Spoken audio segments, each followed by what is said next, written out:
Okay, let us start Leibniz theorem. Leibniz theorem.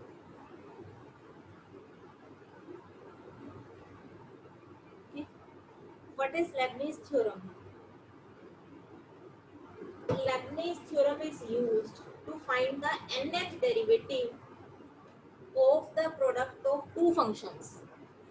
Okay, this theorem is used if we want to calculate the nth derivative of the product of two function.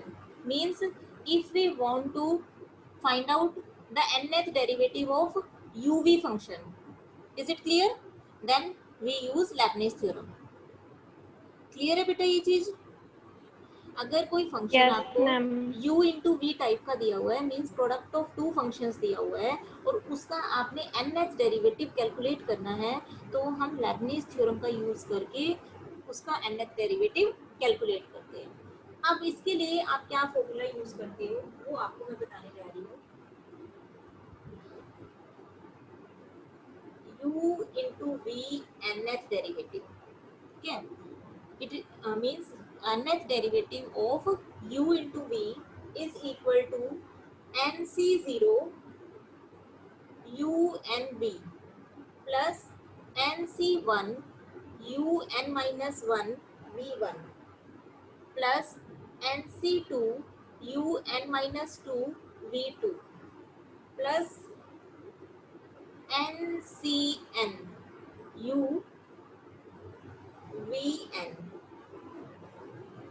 देखो अब इनका meaning क्या है. ये आपकी statement है Lebanese theorem की कि अगर आपको दो फंक्शंस के प्रोडक्ट का nth डेरिवेटिव कैलकुलेट करना है तो उसके लिए ये फॉर्मूला है आपके पास, जो मैंने राइट हैंड साइड में लिखा हुआ है. अब यहाँ पर nc0 ये क्या है, आपको ये एक्सपैंड करने आते हैं. nc0, nc1, nc2, ncn, बोलिए. What is the value of nc0? Ma'am 1. कैसे कैलकुलेट होती है? देखिए बेटा, nc0 का मतलब है n factorial upon 0 factorial into difference n minus 0 factorial. तो n माइनस 0 और n फैक्टोरियल 1 अपॉन 0 फैक्टोरियल की वैल्यू होती है 1, तो ये 1 आ गई आपके पास वैल्यू. ऐसे ही अगर आपने nc1 कैलकुलेट करना है तो कैसे कैलकुलेट करोगे? ऊपर वाले का फैक्टोरियल, फिर नीचे वाले का फैक्टोरियल, फिर डिफरेंस n माइनस 1 फैक्टोरियल. ठीक है, now n factorial can be written as n into n minus 1 factorial. बोलिए, ये पता है आपको सारे rules? Yes ma'am. Yes, ma'am. n factorial can be written as n into n minus 1 factorial. Cancelling these, then value of nc1 is equal to n. Clear? Yes, ma'am. ठीक है. You can similarly you can calculate nc2, ncn etc. ठीक है. अब un, what is the meaning of un? nth derivative of u. What is the meaning of un? nth derivative of u. ठीक है, n minus 1th derivative of u. And what is the meaning of v1 here?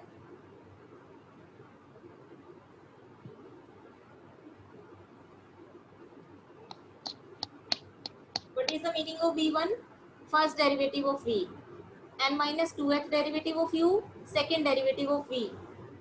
u as it is और vn means nth derivative of v. Formula समझ आ रहा है आपको?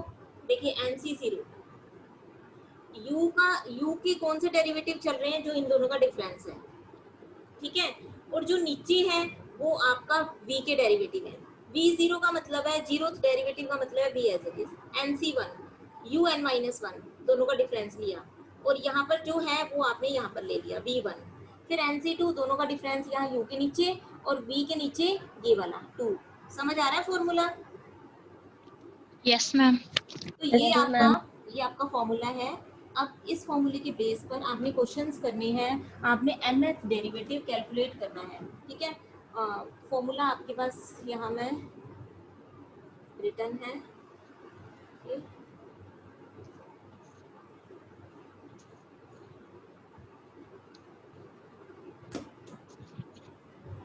चलिए start करते हैं.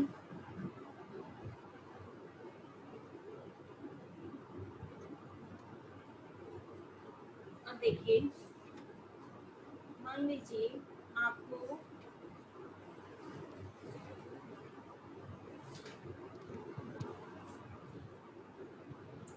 आपके पास फंक्शन गिवन है x cube into cos x, okay.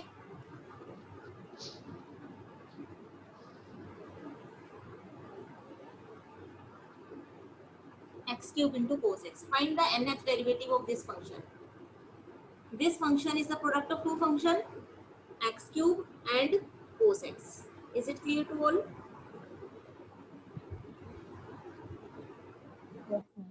Yes, ma'am. This function is the product of two functions, x cube and cos x. So, for one function is u and assume second function is v. But question is that what is u and what is v here? u किसको लें और v किसको late करें, ये question है। ऐसा नहीं है कि किसी को भी u मान लिया और किसी को भी आपने v मान लिया। बोलिए किसको u लें और किसको हम v लेट करें, और उसके बाद फिर हमने अपनी लेबनीज थ्योरम स्टार्ट करनी है। देखिए ध्यान से, आपने इसमें दोनों में से वो फंक्शन को v कंसीडर करना है जिसके डेरिवेटिव्स जल्दी खत्म हो जाते हैं। बात समझ आ रही है मेरी? Yes, ma'am. तो x Yes, क्यूब, ma'am. देखिए जब आप x क्यूब के डेरिवेटिव्स निकालोगे, x क्यूब का डेरिवेटिव 3x स्क्वायर, फिर उसके बाद 6x, उसके बाद 6, और फिर आपके डेरिवेटिव सारे जीरो आने स्टार्ट हो जाएंगे ना। Yes, ma'am. That Yes, means ma'am. हम x क्यूब को कंसीडर करते हैं क्या, v, और cos x को मैं क्या कंसीडर कर लेती हूँ, u। तो ये आपका u इंटू v बन गया y फंक्शन। बोलो इतना क्लियर है सभी को? Yes, ma'am. ठीक है। Yes, ma'am. आपने v वो फंक्शन एज्यूम करना है जिसके डेरिवेटिव्स आपके जल्दी वैनिश हो जाते हैं। ठीक है, अब आपने क्या काम करना है, v के भी डेरिवेटिव्स निकाल लो, u के भी डेरिवेटिव्स निकाल लो, फिर उसके बाद हम लेबनीज थ्योरम अप्लाई करते हैं। चलिए v1 निकालते हैं। What is v1? v1 is 3x square. What is v2? 6x. Yes, v3 is 6, 6. v4 is 0। Zero. आगे सारे आपके जीरो बनेंगे। ठीक है, तो सिर्फ हमें यहाँ तक 3 डेरिवेटिव ही यानी कि निकले हैं हमारे, बाकी सारे अभी जीरो हो जाए। तो अब देखो, तो इसका मतलब क्या है, जब आप लेबनीज थ्योरम लगाओगे तो आपके पास सिर्फ एक इतनी टर्म्स आएंगी और इसके बाद वाली टर्म ये। तो सिर्फ आपके पास देखिए, जहाँ मैं लाइन ये यहाँ तक और यहाँ तक इतनी टर्म्स ही आएंगी, क्योंकि v3 तक की डेरिवेटिव है आपके पास। आगे तो सारे जीरो ही हो जाएंगी सारी टर्म्स। Yes, ma'am. ठीक Yes, है, ma'am. Yes, ma'am. तो 1 2 3 और 4 4 टर्म्स आपके पास आनी है जब आप लेबनीज थ्योरम अप्लाई करोगे। ठीक है, अब देखो ध्यान से, आपको un चाहिए, आपको un-1 चाहिए, un-2 चाहिए, un-3, यानी कि u के nth डेरिवेटिव आपको चाहिए। तो ये मैंने आपको सिखाया था ना, u का nth डेरिवेटिव। किसका सिखाया था मैंने आपको? cos of ax plus b का nth डेरिवेटिव निकालना सिखाया था। ठीक है, Yes, ma'am. बताया था। Yes, ma'am. तो मैं सीधा लिख दूं, Yes, ma'am. a की वैल्यू 1 है और b की वैल्यू 0 है। तो फॉर्मूला क्या था आपके पास? a raised to power n cos ax plus b plus n pi by 5 plus 5 by 2. तो दैट मीन्स ये आपके पास आ गया cos x plus n pi by 2। ये आपके पास किसकी वैल्यू आई है? nth डेरिवेटिव ऑफ u की वैल्यू आपके पास आ गई। क्लियर है इतना? Yes, ma'am. Yes, ma'am. अब आपका फर्स्ट टर्म दोनों पूरी हो गई, un भी आपके पास है, v भी आपके पास है। सेकंड टर्म में आपको un-1 चाहिए, यानी कि n-1th डेरिवेटिव चाहिए। तो n की जगह मैं क्या पुट कर दूं? n-1। n की जगह जब n-1 पुट करोगे तो आपके पास n-1th डेरिवेटिव आ जाएगा। Yes, ma'am. जब n की जगह मैं n-2 पुट कर रही हूँ तो मेरे पास n-2th डेरिवेटिव आ जाएगा। बोलिए। और जब मैं Yes, n के प्लेस पर n-3 यहाँ पुट करती हूँ तो मेरे पास n-3th डेरिवेटिव आ जाएगा। तो मेरे को जितने डेरिवेटिव्स चाहिए थी वो मैंने निकाल चुकी हूँ। अब मैं लेबनिज थ्योरम अप्लाई करती हूँ। y का nth डेरिवेटिव, y किस टाइप का है, u इंटू वी, यानी कि u इंटू वी का nth डेरिवेटिव, ठीक है। By using Leibniz theorem, this is equal to nc0 u n v, nc1 u n minus 1 v1, nc2 u n minus 2 v2 and nc3 u n minus 3 v3। इससे आगे वाली terms मुझे लिखने की need नहीं है क्योंकि मेरे पास v3 तक ही डेरिवेटिव्स हैं, v4 v5 v6 सभी जीरो हैं, इसलिए आगे वाली सभी टर्म्स आपकी जीरो बननी है, इसलिए मैं आगे वाली टर्म नहीं लिख रही हूँ। क्लियर है? Yes, ma'am. Yes, ma'am. इतना क्लियर हो गया सबको? Yes, ma'am. Yes, ma'am. Yes, ma'am. अब हमने क्या काम करना है, वैल्यूज यहाँ पर फिल कर देनी है। तो वैल्यूज कैसे फिल करोगे, nc0, what is nc0? nc0 is 1, ठीक है। तो पहले या तो ये कैलकुलेट करो, nc0 की वैल्यू आपके पास 1 है, तो ये बन गया 1। un की वैल्यू कितनी है, cos x plus n pi by 2। v कितना है आपके पास, v इज x क्यूब। ये फर्स्ट टर्म आ गई। Yes, ma'am. Yes, ma'am. First term आपकी बन गई। उसके बाद है प्लस nc1 की वैल्यू कितनी है, n। nc1 कैलकुलेट किया था ना हमने, n आता है। un minus one, n minus one है, डेरिवेटिव की वैल्यू कितनी है, cos x plus n minus one into pi by 2, ये। और फिर है v1 कितना आया था, 3x²। दो टर्म्स होगी complete. Yes, ma'am. Yes, ma'am. अब देखिए आगे नेक्स्ट थर्ड टर्म। थर्ड में है nc2।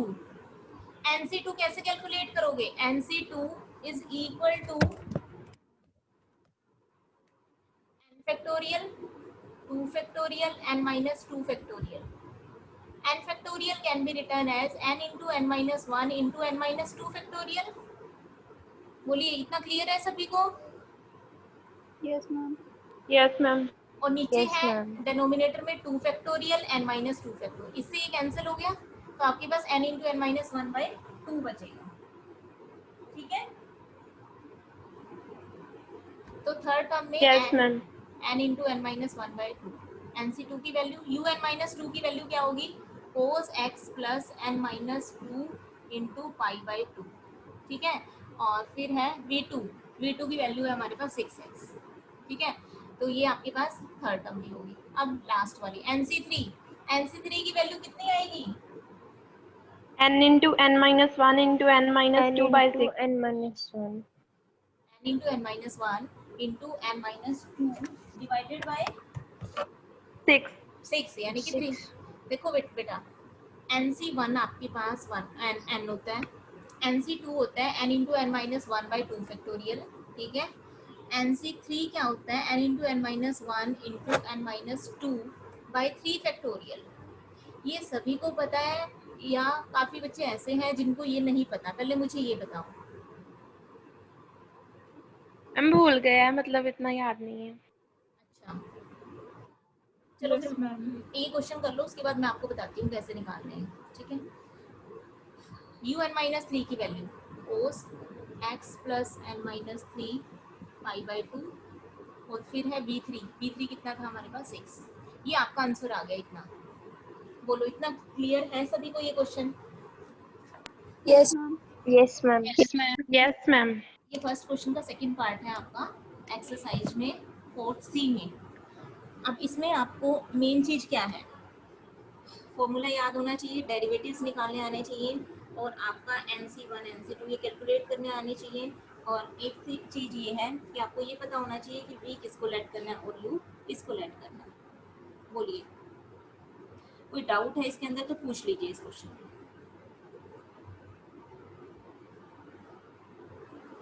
nth डेरिवेटिव जब आपने निकालने हैं तो पीछे एक्सरसाइज वाले बी एक्सरसाइज वाले सारे फॉर्मूले यूज होने हैं। जैसे यहाँ पर cos ax प्लस बी का यूज हो गया, ठीक है, ऐसे सारे फॉर्मूले आपके रिवाइज होते रहेंगे, पीछे वाले एक्सरसाइज के सारे फॉर्मूले यूज होते रहेंगे।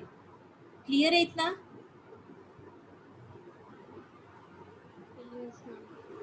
ठीक है।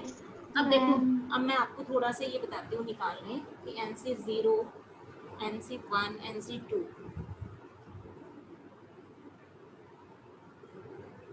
देखिए ध्यान से सुनिए।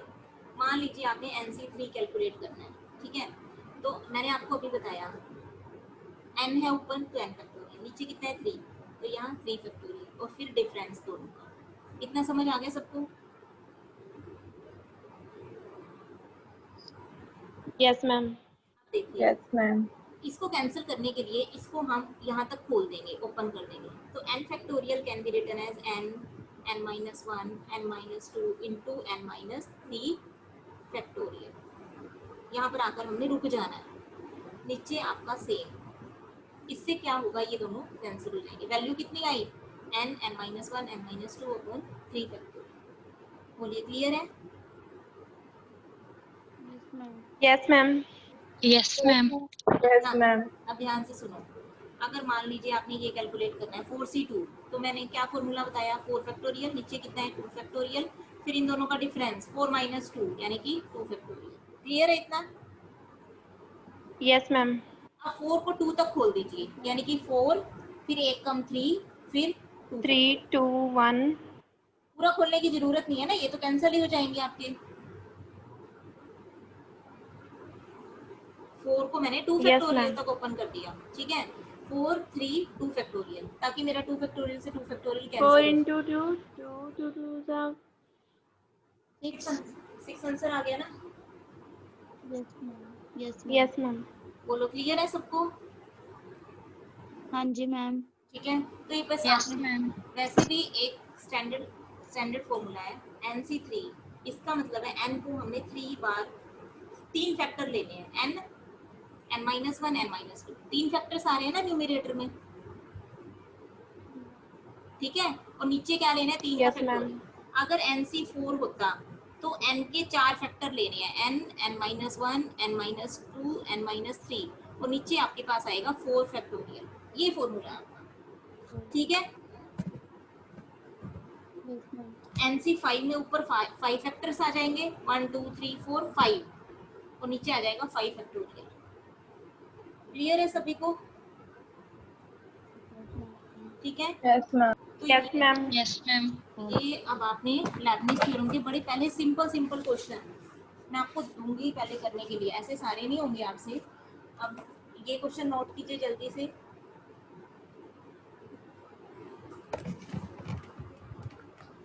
ये क्वेश्चन करना है आपने,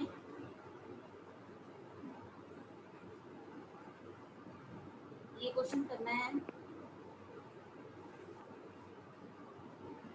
एक ये क्वेश्चन करना है,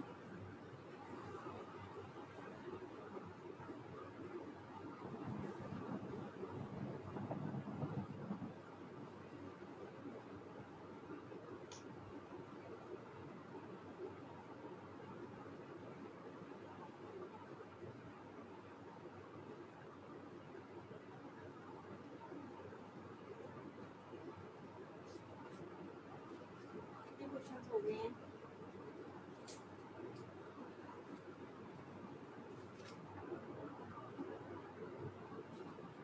अब देखो, एक आपने ये क्वेश्चन करना है, इस क्वेश्चन के अंदर जो मैं लिखा है लास्ट में ये वाला, इसके अंदर इसको क्या लेट करोगे v, और इस पूरी को क्या लेट करोगे u, ठीक है। Yes, ma'am. क्योंकि जब आप u के nth डेरिवेटिव निकालोगे तो आपके पास पीछे वाली एक्सरसाइज का जो फॉर्मूला होता है e⁴ax cos bx plus c, वो वाले फॉर्मूले अप्लाई हो जाएंगे इस क्वेश्चन में। Yes, ma'am. ठीक है, तो अभी फिलहाल के लिए अभी आपका पिछला काम भी पेंडिंग है, तो सिर्फ ये 5 क्वेश्चन आपने लेबनिज़ थ्योरम के बेस पर करने ही करने हैं। और ये नहीं है कि पिछले काम के चक्कर में ये क्वेश्चन ना करो, पहले ये 5 क्वेश्चन करना, अगर 5 भी नहीं होते तो 3 सभी ने कंपलसरी करने ही करने हैं, ठीक है। तो ये क्वेश्चन करके उसके बाद अपना पिछला वागदान आपने करना है कंप्लीट।